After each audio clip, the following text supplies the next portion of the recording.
Okay, let's see this question. ये question में पूछा है हमसे, the pitch of screw gauge having 50 divisions on it's circular scale is 1 millimetre. ठीक है, तो टॉपिक तो ये स्क्रू गेज है।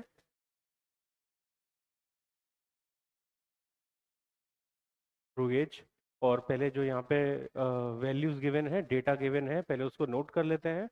तो नंबर ऑफ डिविजन्स 50 है। सर्कुलर स्केल के मेन स्केल की पिच 1 मिलीमीटर है, तो pitch 1 millimetre. Number of divisions on circular scale 50, तो यहाँ से लीस्ट काउंट हमारे पास आ जाएगा 1/50, क्योंकि लीस्ट काउंट का फॉर्मूला होता है pitch divided by number of divisions on circular scale. तो पिच सॉरी एलसी यहाँ से आ जाएगा 1/50।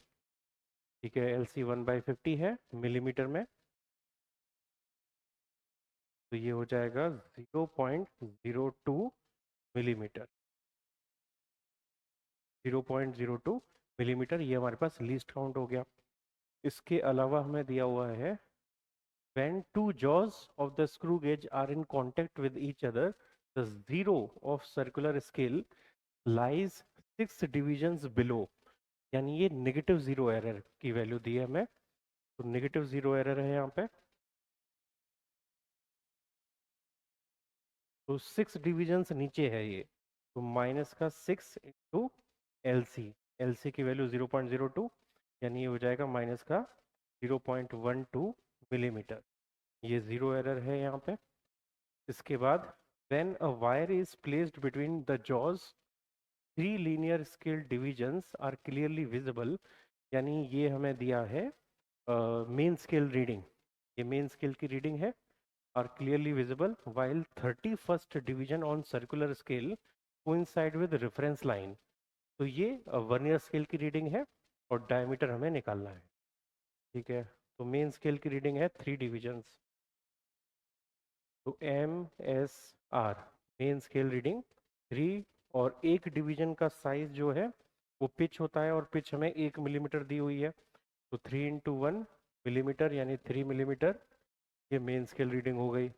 और स्मॉल एन यानी वर्नियर सर्कुलर स्केल की रीडिंग ये हमें दी है 31st 31, और यहाँ से सर्कुलर स्केल की रीडिंग निकालेंगे तो यह आ जाएगा एन इंटू एल सी, यानी 31 इंटू 0.02। 0.02 लीस्ट काउंट की वैल्यू है। ठीक है, ये हो गया।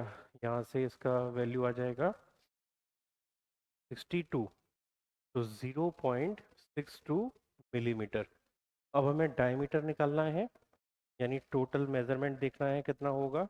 तो इसका formula main scale reading plus circular scale reading minus zero error. तो मेन स्केल रीडिंग है हमारे पास 3 millimetre plus N into LC सी, ये 0.62, और माइनस जीरो एरर है 0.12 नेगेटिव में, तो ये नेगेटिव नेगेटिव प्लस हो जाएगा 0.12। ठीक है, इसको टोटल किया तो ये आ गया हमारे पास 3.74 मिलीमीटर। 3.74 मिलीमीटर, यानी ये ऑप्शन डी यहाँ पे